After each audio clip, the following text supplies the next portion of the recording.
Salut à tous, une nouvelle vidéo, ça fait longtemps que j'en ai pas faite, pratiquement, puisque j'ai eu un message hier d'une personne qui m'a dit il faudrait quand même que tu changes d'affaire, mais tu n'as pas compris, c'est que, eh bien, c'est comme j'ai enregistré les vidéos, et en fait c'est comme donc les émissions, tu sais, de télé, où finalement ils enregistrent tout sur 2 mois, et puis tu les as pendant un an, sauf que tu te rends compte que si j'enregistre 10 vidéos, je vais pas changer de t-shirt à chaque fois ou quoi que ce soit.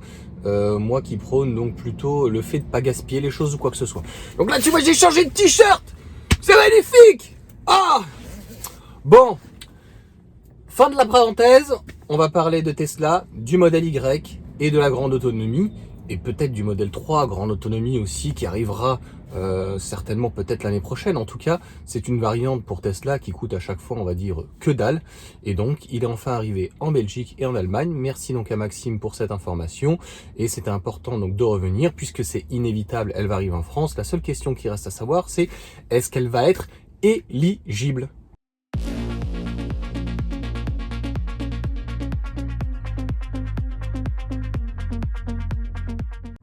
Donc je te mets les caractéristiques de la bête, concrètement. Modèle Y, donc grande autonomie. Propulsion, c'est un véhicule qui est très stable. Les gens en fait qui parlent de la propulsion n'ont jamais eu de propulsion. J'ai eu 2 Smart, j'ai eu une Boxster, j'ai eu 2 SLK, j'ai eu aussi des vrais 4x4, donc comme un Cayenne, donc un vrai transmission intégrale, et des soi-disant 4 roues motrices en traction type Audi TT Quattro, mais c'est un Aldex.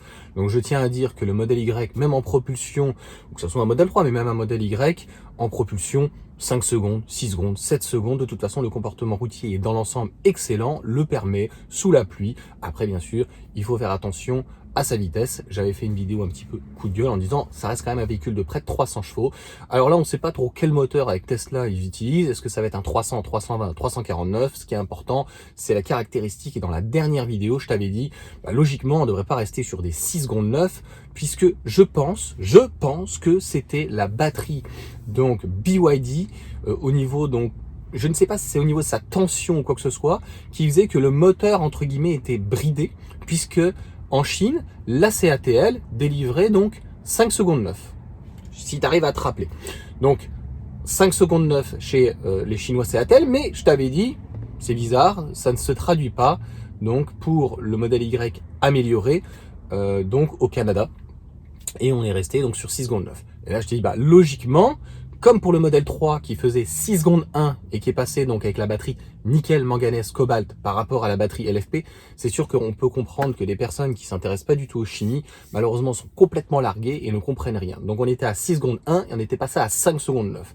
Il y avait très peu d'écart parce que le modèle 3, donc le moteur logiquement est moins puissant, fait 275, 280 par rapport au modèle Y, qui peut monter jusqu'à 349. Alors moi j'aime pas les termes licorne, etc. Mais il y a des différenciations de moteur, mais il y a une bride électronique et donc on est tous logés à la même enseigne sur, on va dire grossièrement, le 0 à 100.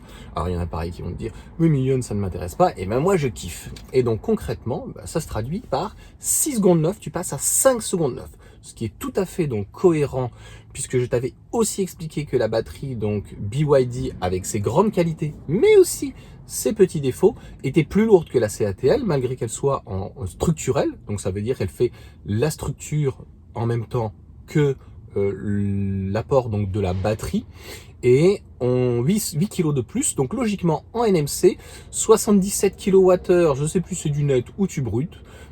Avec Tesla, encore une fois, on a quand même assez peu d'éléments, mais une batterie donc avec une densité et une capacité donc plus importante, mais un peu plus légère grâce à la batterie, donc cette fois-ci LG, donc nickel, manganèse, cobalt, et donc 5 secondes 9, donc c'est ce que je t'avais dit, hein. Je pense qu'on devrait être aux alentours des 6 secondes, je crois que dans la vidéo je t'avais dit 6 secondes 1, 6 secondes 2, 6 secondes 3, vraiment max, et donc 5 secondes 9, donc c'est tout ce que je souhaiterais, mais retourne tout de suite, on va attendre parce que elle n'est pas en France déjà de 1, de 2 elle va arriver, il faudra attendre l'éligibilité.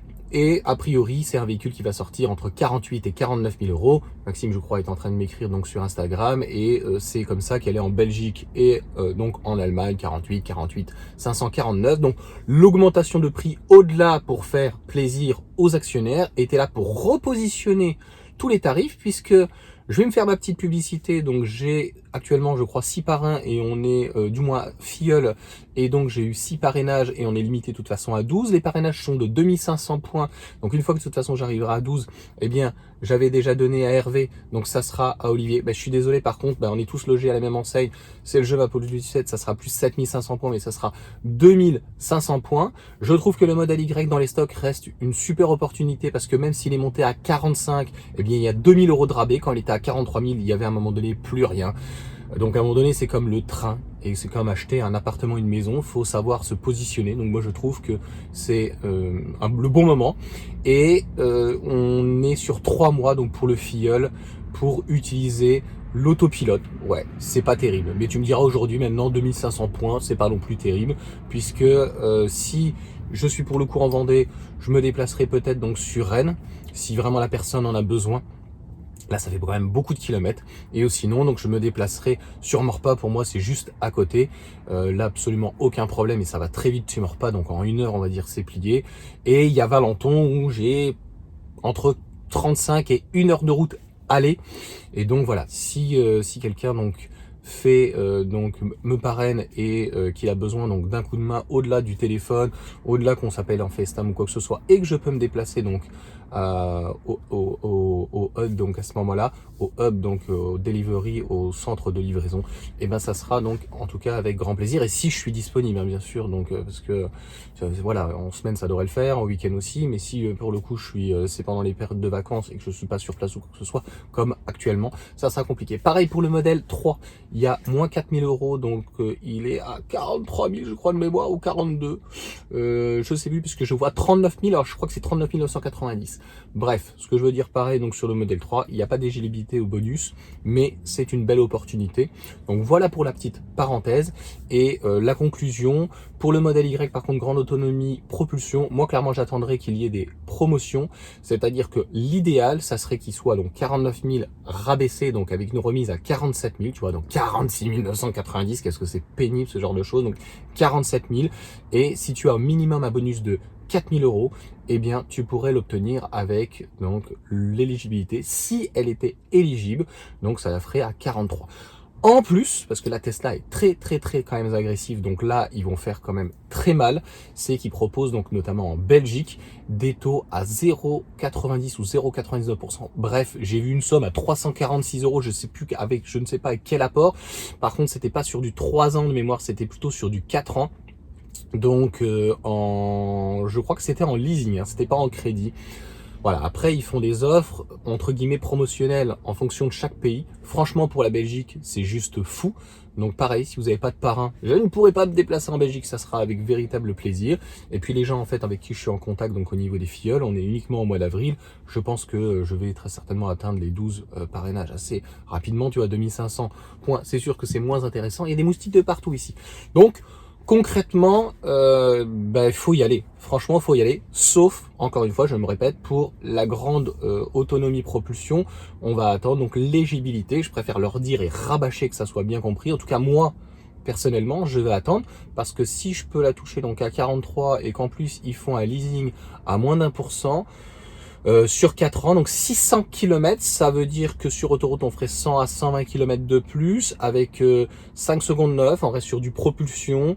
Logiquement on aura les anti-brouillards aussi en plus et on reste sur le 19 pouces qui suffit largement. Certainement aussi tu peux prendre une option ou une couleur.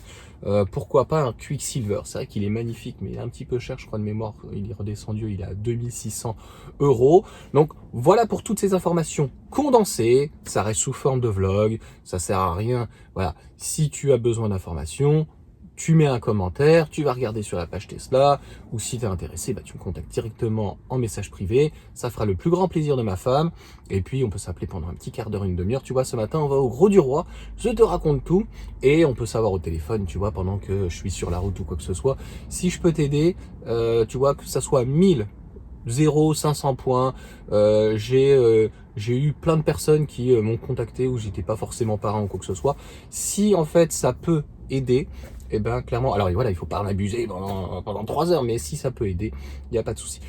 J'espère avoir résumé en tout cas toutes les informations et je voile plus loin et il y a de fortes chances aussi qu'on ait peut-être une Model 3 grande autonomie aussi comme ça en propulsion qui arrive pour pouvoir affoler les compteurs, puisque WLTP les donnait à 550 je crois, et donc ça nous ferait peut-être une grande autonomie.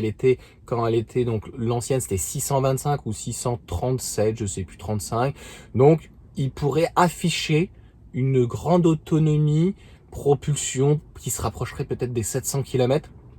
Donc même si entre guillemets c'est théorique, je tiens à rappeler que dans les voitures thermiques c'était aussi un petit peu très théorique.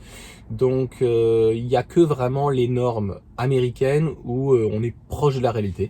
Mais encore une fois, une voiture électrique, plus tu vas rouler vite, donc notamment quand tu roules sur autoroute que sur nationale ou en ville, eh bien tu vas consommer beaucoup plus. Et donc encore une fois, une Model 3 grande autonomie propulsion, ça pourrait être très intéressant.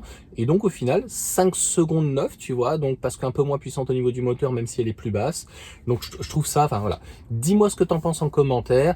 Et je le répète, c'est une vidéo que j'avais fait en décembre je crois, donc finalement ça fait 4-5 mois, au novembre ou décembre, où j'avais expliqué que finalement Tesla, donc le Model Y, c'est son best-seller et ils n'ont pas le choix en fait de faire une grande autonomie propulsion, et ils peuvent le faire en supprimant le moteur. Et je t'avais dit 3-4 000 euros en moins, donc là je crois qu'on est sur du 3 000,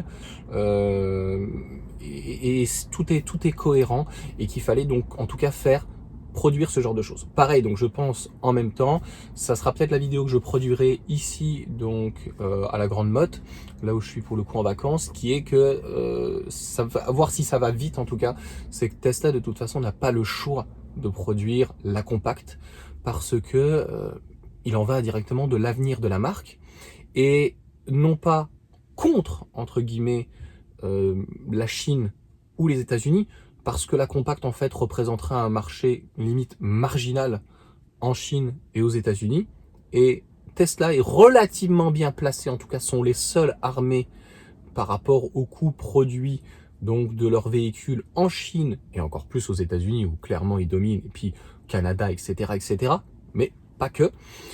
Mais en Europe se joue la bataille clairement entre grossièrement BYD, donc les constructeurs chinois, et Tesla en Europe. C'est plutôt ça en fait la chose, parce que tu vas voir qu'on est vite largué. J'irai pareil, je suis allé à Montpellier dans la semaine, c'était hier ou avant-hier, et je suis allé super chargé, et quand je suis allé au supermarché, ça fait beaucoup de super, et bien donc c'était un géant casino, juste en face des caisses, il y a un BYD, donc je pense que j'aimerais bien aller essayer la Seal. La Seal est proposée en leasing à 500 € par mois sur 36 ou 4 ans, 36 mois ou 49 mois ou 48 mois, mais je crois que chez eux, parce que sur internet c'était un prix différent, c'était 36 mois, 45 000 km, donc 15 000 km quand même par an, avec un véhicule propulsion qui est dans les 5 secondes 5, sinon en 4 roues motrices c'est 2 000 € de plus, t'imagines, et un apport de 4 000, c'est juste fou. Pareil, aucun véhicule européen, même pas français, mais constructeur européen, propose un véhicule pratiquement de 5 mètres et qui te fait du 3 secondes 8 et qui sera aux alentours des 500 € par mois. Donc j'aimerais quand même essayer cette petite bombinette. Il y a aussi, ils ont la Dolphin et ils ont l'Atto 3. Et l'Atto 3 qui était cher au départ, donc est revenu très compétitif. Moi je l'aime pas trop en termes de style ni intérieur extérieur, mais bon après les goûts et les couleurs là-dessus. Mais donc c'est ça qui est en train de se jouer en fait en Europe. C'est que les constructeurs, de toute façon, d'ici 1, 2, 3, 4 ans vraiment grand maximum européens, vont être complètement largués, et Tesla a besoin d'une compacte en Europe. Donc soit construit à Berlin, on entend parler aussi de l'Inde, donc peut-être pour démocratiser les véhicules en Chine et en Inde et encore. Et de l'autre côté, peut-être au Mexique. Mais il faut comprendre que la voiture, certainement, non pas électrique, mais la voiture dans sa grandeur, j'ai fait une vidéo qui sera la semaine prochaine, donc la démocratisation finalement par les citadines VE voitures électriques n'arriveront certainement pas. Ça va redevenir un produit dit plutôt de luxe. En Chine, ça fait quand même cher, donc 20 à 30 000 €. Pour nous, ça paraît pas beaucoup, entre guillemets, une Xiaomi à 27 000 €, mais pour eux, c'est quand même énorme. C'est comme si ils se payaient pratiquement une Porsche, hein, tu vois, une BYD. Donc il y a vraiment une distorsion au sein de la population, vraiment, et on le constate de plus en plus en France. Il n'y a plus d'ascenseur social, donc entre grossièrement les riches et les pauvres, et un peu comme aux États-Unis où la classe moyenne a tendance à s'appauvrir. C'est pour ça aussi que j'aime faire des vidéos pour pouvoir transmettre en disant, nous entre guillemets la classe moyenne, moi je me considère voilà le peuple, on peut s'en sortir, on peut réussir, et en plus avec une voiture électrique, j'ai vu quelqu'un sur Facebook qui disait je suis embêté en fait avec mon prêt, puisque j'ai mon prêt que je voudrais donc acheter ma maison dans 6 mois et 9 mois, et je vais être embêté parce que je voudrais prendre un modèle Y, ça va me faire économiser 300 à 400 euros de carburant, plus tous les petits à côté, et au final le véhicule me coûtera pas plus cher. Mais ça risque peut-être de coincer au niveau du crédit et du taux d'intérêt. Ça c'est encore un autre problème. Voilà pour cette vidéo donc qui était à mon avis très dense.